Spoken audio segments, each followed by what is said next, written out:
Hey everybody, this is John Finn, and if you're watching this, this is the House Church Without Walls International channel, all about house churches. House church is the only subject. All right, so, and you know our website, cwowi.org. So today I want to talk about what happens if somebody tries to dominate the conversation. And our text is going to be 1 Corinthians chapter 14, starting with verse 26. But some very practical things to understand that we have learned in house church. And that is, number one, whoever is hosting has the final word on everything. If you meet at, say, 10:30 on a Sunday morning, and they say, we have to be at my grandmother's house at 12 for a birthday party, or we have to leave, we need everybody to leave by 12, because we have to go to a birthday party, or we have to go to a school event, or a child's sporting event or something, then the meeting stops by 12 o'clock, and you watch yourself. You as a guest in their home, are mindful of that, and so you help that host or hostess along in that.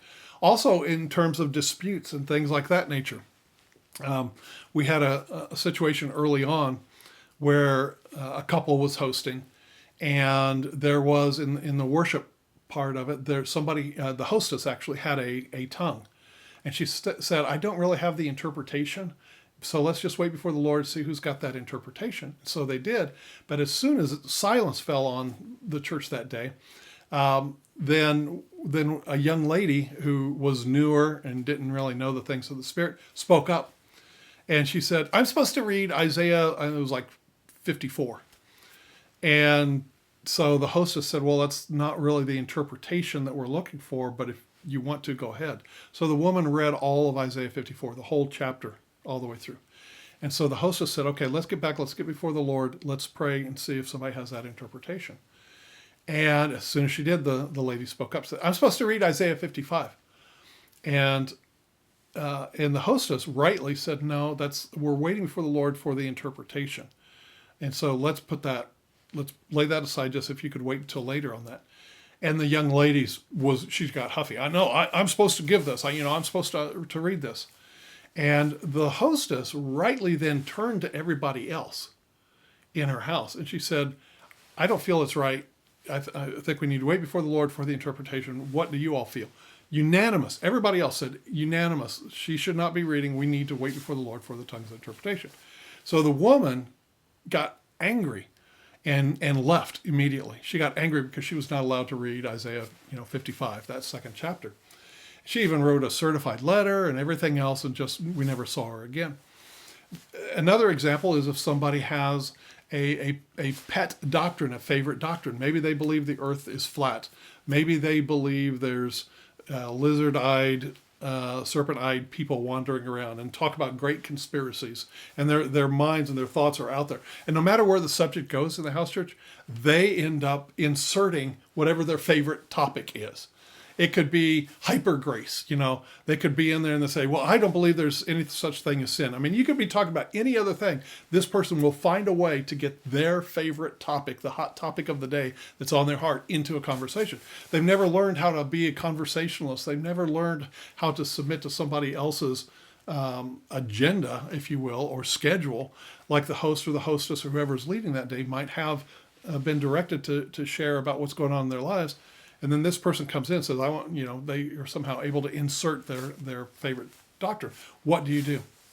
Well, one of the biggest things is that when someone is hosting for the first time or leading, and they're not used to it, maybe in their work, they're not one who calls meetings together. They're not used to taking authority in a meeting at work, or maybe they've never been part of a committee head at school functions or church functions, and so there they are in the home, and they feel bad. They don't want to silence people. They don't want to hurt people's feelings, and this is one of the biggest things you have to learn to grow into leadership in this. I went to one house church, and it was supposed to have started at 10 a.m. Everyone was talking, and they continued to talk until it was almost 11:30, 90 minutes. People were just talking and sharing and everything. And afterwards, it was about 11:30, about an hour and a half later, I kind of brought something up. I said, did you want to start, or do you have anything on your heart? And then we actually started the meeting.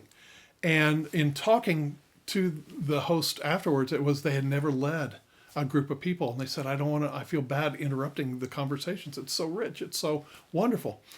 And it was. I mean, people were talking and sharing and everything else. But, they're eating food on their laps and stuff like that and talking and sharing and such. But if you are there, it goes back to Acts 2:42. They met steadfastly. That means they had a purpose. They lived intentionally towards one another. And so one of the things you have to do when you start a house church, when you host a house church, when you start a meeting, is be prepared to interrupt people. And that includes if a person, let's say you've got children present, and a person starts talking about some gory detail or something that's an adult subject. You, as the host or the hostess, may have to jump in there and cut them off and just say, whoa, let's keep this G-rated. Let's keep this for children, on a children level. And the person's like, oh, I'm sorry, I forgot. And we had a situation in one of the house churches where a man was sharing and he started talking about missionaries in India being burned alive in their car. And the hostess rightly, as soon as he opened the subject, just cut him off and said, hold it. He said, there are children present. Can we just keep this on a child's level? And he, well, this was a guy that regularly had to be interrupted because he just wasn't mindful. He was an older man and wasn't mindful that there were young children there because it had been years and years and years since he'd had young children in the house. So anyway, grow into that leadership, grow into that. Don't be afraid to call the meeting to order. Don't be afraid to interrupt somebody. And if somebody starts getting off on a tangent, you can very politely, but to the point, say, hey, let's get back on the topic. Today we were talking about grace and faith and how they work together. One of the things that we tell people right off the bat is that we leave our differences, we leave the controversies at the door. What is shared in a house church meeting is that with that which we have in common. Paul said in 1 Corinthians chapter 14 and verse 26, how is it, brethren? When you come together, every one of you has a psalm. Now, a psalm is a poem set to music. So that would include worship. That would include poetry. That would include inspired writing, something God spoke to you in your journal and you want to share with people. So every one of you has a psalm. And then he says doctrine. Doctrine is something that God taught me that week. So you want to share, what the Lord's been teaching you that week. And he says revelation is the next one he mentions, revelation. And so that would be something God showed you. It's like, wow, I had this and then I had never seen this before. I've read that verse 100 times and this is what the Lord showed me. And he says also tongues and interpretation, which means the gifts of the Spirit flowing. So when you come together, brethren, and brethren is a term kind of like today in English in America, you might look at some women and says, what have you guys been up to?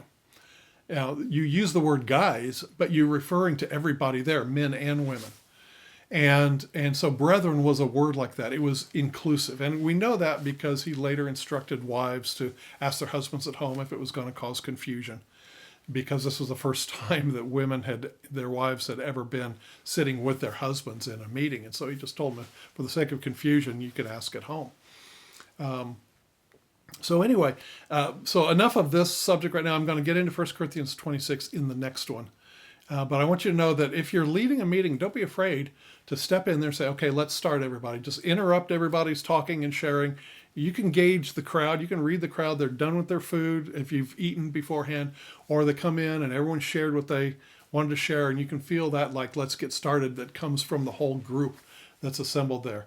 And so don't be afraid to start it up. And if somebody starts to get off, don't be afraid to interrupt them. And if somebody starts to go to something gory or something that's inappropriate or something that's not on the subject, don't be afraid to interject. Say, hey, let's get back to our subject. You can do it in a polite way, but a direct way. Because everyone needs to learn that they're a guest in someone's home. And that's where we'll pick it up with the next one.